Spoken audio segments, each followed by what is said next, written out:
అసలు episode start అయింది. ఇన్నాళ్ళు అలిగేషన్స్ తో కొనసాగిన వ్యవహారంలో వాస్తవాలేంటో తేల్చాలని డిసైడ్ చేసింది ఏపీ సర్కార్. సిఐడి మాజీ చీఫ్ సునీల్ కుమార్ పై ఉన్న అభియోగాలపై విచారణకు ఆదేశించింది. Deputy speaker Raghurama Krishnam Raju custodial torture కేసులో ఆరోపణలు ఎదుర్కొంటున్న సునీల్ పై చాలా అలిగేషన్స్ ఉన్నాయి. వాటన్నింటిపై ఎంక్వైరీకి ఆదేశించింది ఏపీ సర్కార్. త్వరలోనే విచారణ స్టార్ట్ కానుంది. నివేదిక ఏం చెప్పబోతుందనేది హాట్ టాపిక్ గా మారింది. సునీల్ కు ఉచ్చు బిగిసినట్లేనా? అరెస్టు ఖాయమా?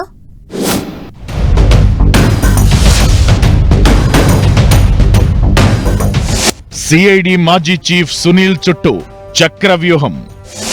సునీల్ కుమార్ పై విచారణకు ఏపీ సర్కార్ ఆదేశాలు. అభియోగాలపై విచారణ, ఆయన అరెస్ట్ ఖాయమా? ఏపీ సిఐడి మాజీ చీఫ్ సునీల్ కుమార్ కు కూటమి సర్కార్ బిగ్ షాక్ ఇచ్చింది. సునీల్ మీద అభియోగాల కథేంటో తేల్చేందుకు పూర్తి స్థాయి విచారణకు ఆదేశించింది. వైసీపీ హయాంలో సిఐడి విభాగం అధిపతిగా అడ్డగోలుగా వ్యవహరించిన సునీల్ కుమార్ పై ఎన్నో ఆరోపణలు, మరెన్నో ఎలిగేషన్స్ ఉన్నాయి.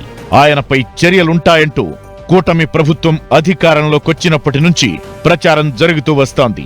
ఎట్టకేలకు సునీల్ మీద ఉన్న అభియోగాలపై వాస్తవాలేంటో తేల్చేందుకు విచారణ అథారిటీని నియమించింది ఏపీ ప్రభుత్వం. సాధ్యమైనంత త్వరగా దర్యాప్తు పూర్తి చేసి నివేదిక ఇవ్వాలని ఆదేశించింది.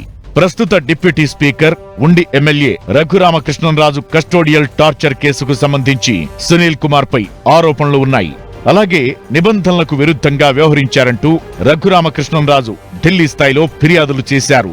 ఈ నేపథ్యంలో రాష్ట్ర ప్రభుత్వం విచారణ అథారిటీని వేస్తూ ఉత్తర్వులు జారీ చేసింది.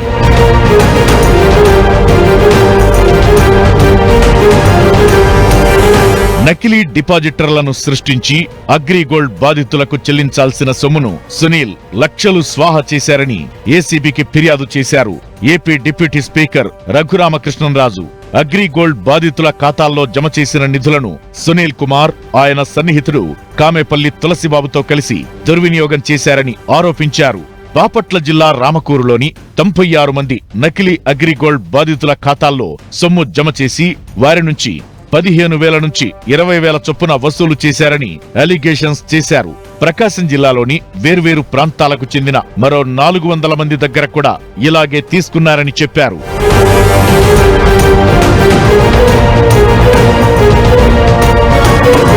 ఇక సిఐడిలో టెక్నాలజీ పేరుతో 75 లక్షలు నొక్కేశారని ఏసీబీకి ఇచ్చిన ఫిర్యాదులో మెన్షన్ చేశారు. రఘురామకృష్ణంరాజు ఐపీఎస్ అధికారిగా పనిచేస్తూ తరచూ దుబాయ్కెళ్లి బినామీలతో కలిసి కుమారుల పేరుతో సునీల్ కుమార్ అక్కడ వ్యాపారాలు చేస్తున్నట్లు కంప్లైంట్లో ఆరోపించారు. మరోవైపు వైసీపీ ప్రభుత్వంలో సునీల్ చేసిన అరాచకాలపై ఇప్పటికే కూటమి సర్కార్ ఫోకస్ పెట్టింది. అమాయకులపై అక్రమ కేసులు బనాయించడంతో పాటు సోషల్ మీడియాలో హైకోర్టు న్యాయమూర్తులపై అసభ్యకర పోస్టులు పెట్టిన వైసీపీ సానుభూతి పరులను వదిలేశారంటూ సునీల్ పై పలు ఫిర్యాదులున్నాయి. అయితే తనపై వచ్చిన ఆరోపణలకు సునీల్ కుమార్ ఇచ్చిన సమాధానం సంతృప్తికరంగా లేదని, ఆయనపై అభియోగాలను విచారించి సాధ్యమైనంత త్వరగా నివేదిక ఇవ్వాలని తెలిపింది సర్కార్.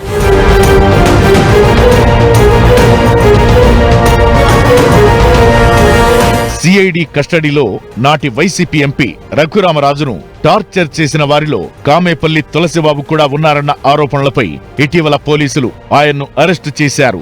విచారణ సందర్భంగా తులసిబాబు కీలక అంశాలు చెప్పినట్టు తెలుస్తోంది. అందులో సునీల్ అక్రమాల వివరాలు కూడా ఉండటంతో పోలీసులు ప్రభుత్వానికి సమాచారం ఇచ్చారట.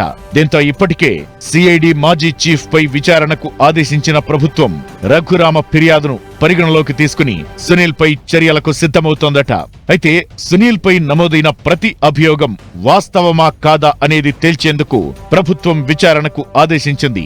ఈ నేపథ్యంలో సునీల్ అరెస్ట్ ఖాయమని పోలీస్ వర్గాల్లో ఇన్సైడ్ టాక్ వినిపిస్తోంది. రాబోయే రోజుల్లో ఏం జరగబోతుందో చూడాలి మరి.